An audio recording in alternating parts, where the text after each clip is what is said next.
Nobody saw it coming. After years of heartbreak, unanswered questions, and the lingering pain of loss, a revelation is about to send shockwaves through Heartland. The beloved Ty Borden, whose tragic departure left fans reeling, might not be gone forever. Could it be true? Has everything we believed about his fate been a lie? Heartland Season 19 is gearing up to deliver the most breathtaking, emotionally charged storyline in the show's history. For years, viewers have mourned Ty's loss, watching Amy struggle to pick up the pieces, raise their daughter alone, and find purpose beyond her grief. But just when she begins to embrace a future without him, whispers of an unthinkable truth begin to spread. Ty might still be alive. How is this possible? What really happened that fateful day? If Ty survived, why did he stay away? The answers could change everything we thought we knew about Heartland. As Amy, Jack, and the entire Bartlett Fleming family come face to face with shocking new evidence, they'll be forced to question their deepest beliefs, their memories, and even their own hearts. Could Ty Borden make an impossible return? Or will the truth bring more heartbreak than hope? One thing is certain, Heartland will never be the same again. At first, it seems impossible. The evidence was clear, or was it? A cryptic message arrives at Heartland, something so small, yet so specific that it stops Amy in her tracks. A note, unsigned but familiar, contains words only Ty would say, a phrase that once meant the world to them. At first, Amy dismisses it as a cruel joke, just another painful reminder of what she's lost. But no matter how hard she tries to shake the feeling, a deep, unsettling unease lingers.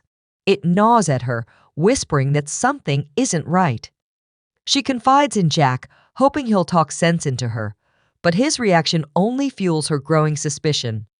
Jack has spent a lifetime trusting his instincts, and one thing he knows for certain: when something doesn't feel right, it usually isn't. Then, the strange occurrences begin. A shadowy figure appears in the distance near the ranch, only to vanish before anyone can get a good look. Footsteps are heard at night, but no one is there. A horse Amy once trained with Ty becomes restless, acting as if it recognizes something or someone it hasn't seen in years. Could it really be him?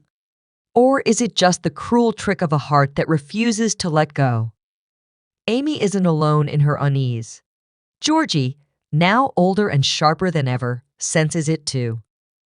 But unlike Amy, she doesn't sit with her doubts, she investigates. Digging deep, she begins combing through records, searching for something, anything, that might explain what's happening. And then she finds it. A missing file. A final report on Ty's fate with glaring inconsistencies. Dates that don't match.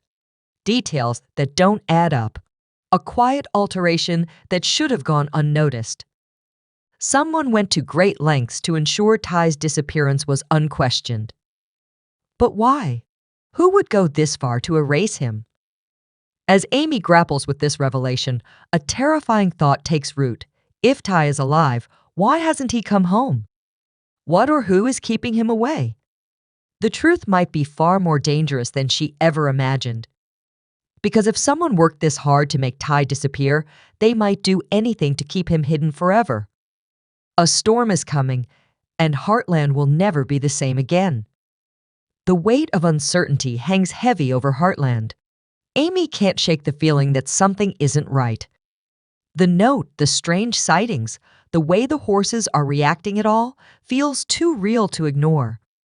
But if Ty is alive, why hasn't he come back? Why would he let her believe he was gone for so long? The questions are suffocating, but Amy knows one thing: she needs answers. Jack, ever the steady force in her life, warns her to tread carefully.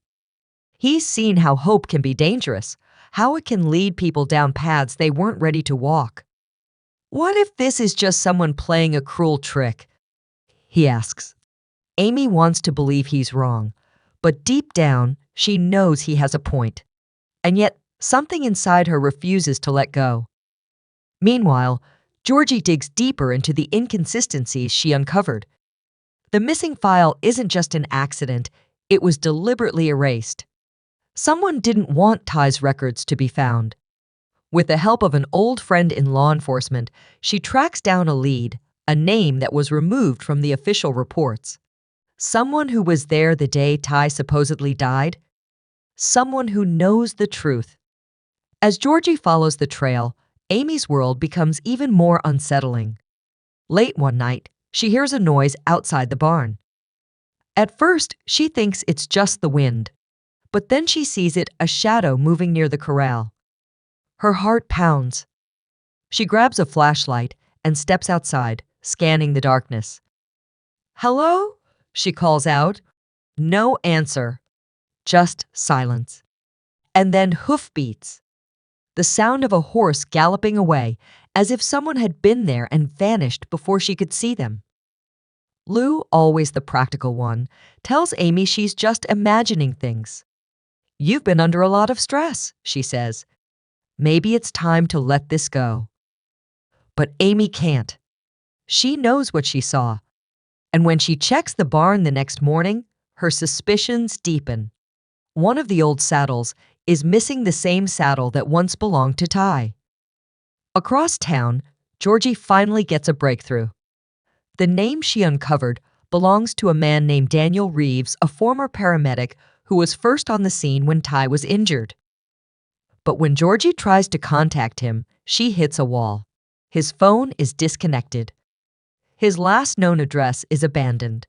It's as if he vanished into thin air. The deeper they dig, the darker the mystery becomes. What really happened that day? Was Ty taken? If so, by whom? And for what reason? The answers feel just out of reach. But one thing is becoming clear: someone doesn't want the truth to come out. A strange heaviness settles over Heartland, an unshakable tension that clings to the air like a brewing storm. The ranch, usually a place of peace and rhythm, feels different now, off balance, unsettled. Amy pushes through her daily routine, tending to the horses and looking after Lindy, but an uneasy feeling gnaws at her. Something is shifting. Something she can't quite see, but she can feel it, creeping up her spine like a whisper of danger on the wind. She isn't alone in her suspicion. There's a presence unseen, yet undeniable. It lurks in the shadows of the barn, drifts through the pastures, and even follows her inside the house. Every creak in the floorboards, every rustling leaf, every flicker of movement at the edge of her vision sends a prickle of unease through her. Is it just paranoia? Or is someone truly watching? Jack feels it too. He doesn't voice his concerns outright, he never does. But his actions tell Amy everything she needs to know. The way he keeps his rifle a little closer, the way his sharp eyes scan the tree line with growing suspicion. Jack Bartlett is a man who trusts his instincts, and right now, those instincts are screaming at him to stay on guard. Meanwhile, Georgie is relentless in her search for answers. She refuses to let the trail go cold, convinced that Daniel Reeves, the missing paramedic, holds the key to the truth. He was there that day he saw something. But every lead turns into a dead end, and frustration mounts. Determined not to give up, she turns to an unlikely ally, Scott Cardinal, Heartland's trusted veterinarian and a man with deep ties to the family. If anyone can help unravel this mystery, it's him. As the tension builds, one thing becomes clear: something is coming. And whatever it is, it's about to change Heartland forever. Scott has connections, people in places that Georgie doesn't. When she tells him about the missing files and the name Daniel Reeves, Scott grows quiet. He hesitates, then finally says, "I know that name." Georgie's pulse quickens. How? Scott sighs, rubbing his hands over his face. Because he wasn't just a paramedic. He used to work in search and rescue. And more importantly, he knew Ty. The revelation hits Georgie like a lightning bolt. Why would someone who knew Ty be the first on the scene that day? Why would his records be erased? It doesn't make sense unless someone wanted to hide the truth. Back at Heartland, Amy finds something that stops her in her tracks. Tucked deep in the corner of the old tack room, buried under layers of dust, is a worn leather journal. She knows it instantly. It belonged to Ty. Her hands tremble as she flips through the pages, scanning the familiar handwriting. Most of it is old, filled with notes about horses and plans for the future. But near the end, something catches her eye, a single line, scrawled hastily as if written in a rush. If something happens to me, it wasn't an accident. Amy's breath catches in her throat. The words send a chill through her entire body. What did Ty mean? What was he afraid of? Before she can process it, something else happens. That night, the power at Heartland goes out. At first, it seems like a simple blackout. But then, Amy hears the sound of someone outside. She grabs a flashlight and rushes to the porch. In the distance, barely visible through the darkness, is a figure on horseback, the same figure she's seen before. Amy's heart pounds as she takes a step forward, but before she can call out, the figure turns and disappears into the trees. This isn't her imagination. Someone is out there, and they don't want to be found. The pieces are starting to come together, but the truth is still just out of reach. One thing is certain, Amy isn't giving up. If there's even the slightest chance that Ty is alive, she will find him. Even if it means risking everything. Amy's hands tremble as she clutches Ty's journal. The words on the page haunt her. If something happens to me, it wasn't an accident. What was Ty afraid of? What had he uncovered before his so-called death? The questions refused to leave her mind. Someone wanted his disappearance to remain unquestioned. And now Amy is certain whoever is behind it won't let the truth come out easily. Jack, seeing the turmoil in Amy's eyes, decides it's time to take matters into his own hands. He's always been the rock of Heartland, the protector, and he won't let Amy walk into danger alone. He starts asking around old friends, ranchers, anyone who might have heard whispers of something unusual. But instead of answers, he finds silence. People seem hesitant, nervous, unwilling to talk. Meanwhile, Georgie finally gets a breakthrough. Scott manages to track down a lead. Daniel Reeves had a brother, Michael Reeves, who owns a small ranch outside of Hudson. It's their best shot at getting answers. Georgie doesn't hesitate. She jumps into her truck and heads straight there, her heart pounding. When she arrives, she finds an old, run-down property with boarded-up windows and a rusted-out truck in the yard.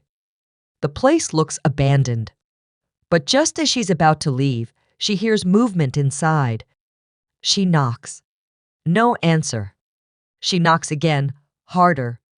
Michael Reeves, I need to talk to you. Silence. Then a voice from the other side of the door. Go away. Georgie's pulse quickens. I'm looking for Daniel. I know he was at the scene when Ty... The door swings open before she can finish. A man stands there, his face shadowed, his expression hard. I said, Go away. I just want to know the truth, Georgie says, not backing down. Michael's jaw tightens. He glances around as if making sure no one else is watching. Then, in a low voice, he says something that sends a chill down George's spine. There is no truth, not one you'll want to hear. He slams the door shut, leaving Georgie stunned. But she knows one thing: he's hiding something. Back at Heartland, Amy's own search for answers takes a terrifying turn. Late at night, she is woken by a sound outside, a horse neighing, a low, distant rumble. She grabs a jacket and rushes outside, flashlight in hand. The air is cold, thick with an eerie silence.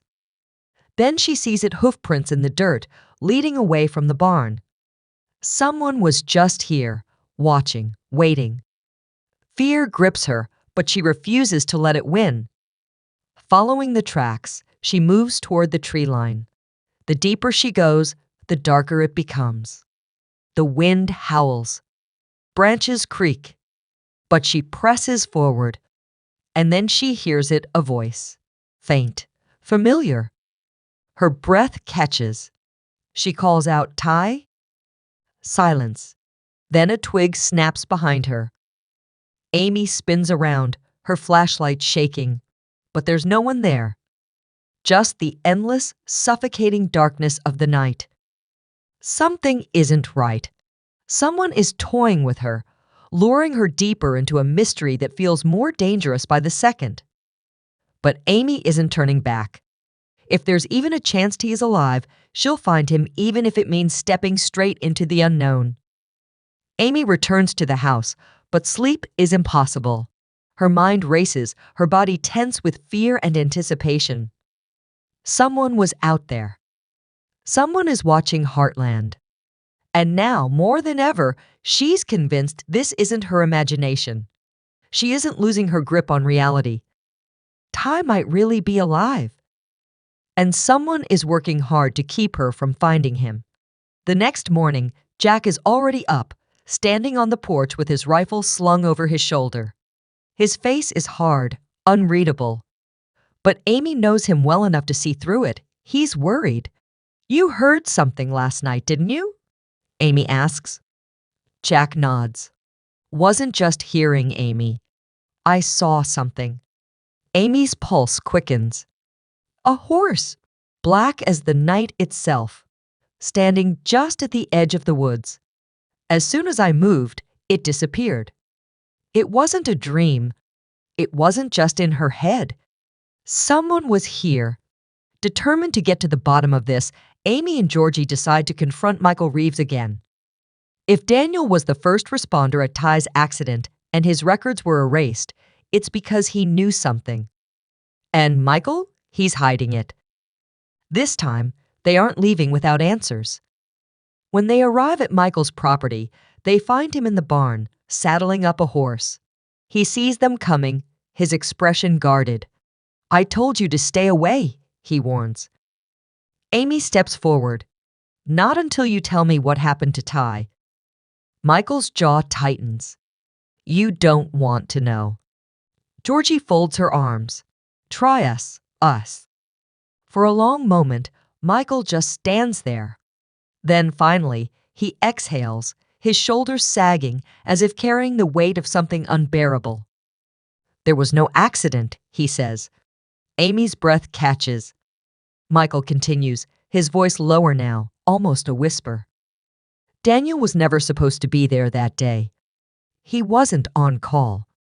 But he got a tip off someone needed help at the accident site. But when he got there, Ty was already gone. Not dead. Gone. Taken." Amy feels the ground tilt beneath her. "Who took him?" she demands. Michael shakes his head. "I don't know." But Daniel did. And whatever he found out afterward scared him enough to go off the grid. He knew if he talked, he wouldn't be safe. Amy's mind spins. If Ty was taken, why? And by whom? Michael looks at them, his gaze dark. "You need to stop looking, Amy. If they know you're asking questions, you'll be in danger too." But Amy isn't stopping. She can't. Because if Ty was taken, it means he's still out there somewhere. And she will find him, no matter what it takes. Amy grips the truck's steering wheel, her knuckles turning white. The words Ty was taken echo in her mind over and over. She can barely breathe, the thought of him being alive somewhere, held against his will, burning through her like wildfire. She needs to find him, now. Beside her, Georgie stares straight ahead, her mind clearly racing as well. "If Ty was taken," she says. Her voice is tight. It means someone wanted him out of the picture, someone powerful enough to erase every trace of him. Amy swallows hard.